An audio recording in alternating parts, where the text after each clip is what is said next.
Thor is the Norse god of thunder, sky, and agriculture. He is the son of Odin, chief of the gods, known as consort Jord, Earth, and husband of the fertility goddess Sif, who is the mother of his son Modi and daughter Throd. His other son Magni may be the offspring of a union with the giantess Jarmaxa.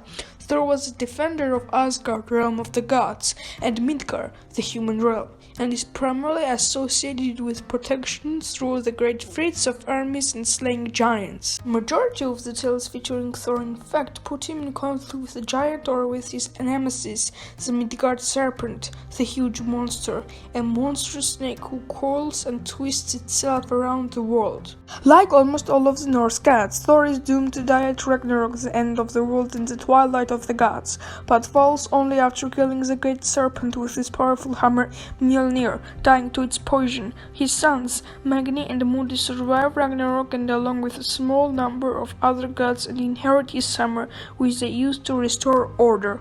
Thor's popularity reached its height during the Viking Age, at which time he was considered the greatest rival to Christ. When roughly from the 10th century CE onwards, Christianity was introduced to Scandinavia.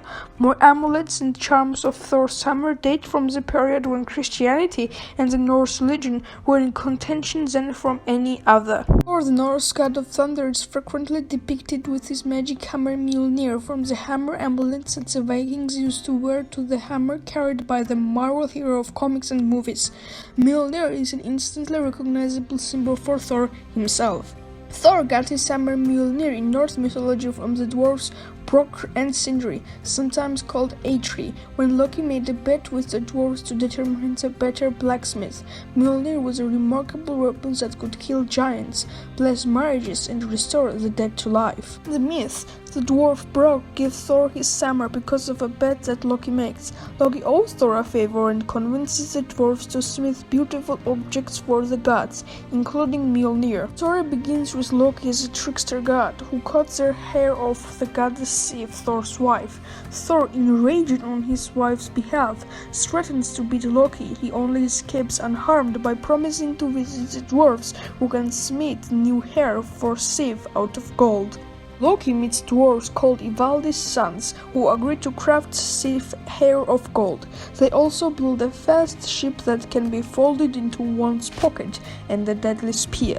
But rather than return to Asgard, Loki sees an opportunity to get more gifts for the gods. He approaches two dwarves called Brok and Sindri, also called Atri, and presents them with a challenge. He bets that they cannot craft 3 items as beautiful and precious as the ones Ivaldi's sons made. Should Brokor and Sindri win the bet, Loki promises them his head. Brokor and Sindri accept and start crafting a living boar made out of gold, a fly whom scholars presume to be a shape-shifting Loki in disguise. Bites the dwarves while they work, but they continue anyway. Next, they make a golden ring that produces 8 identical rings every 9 days.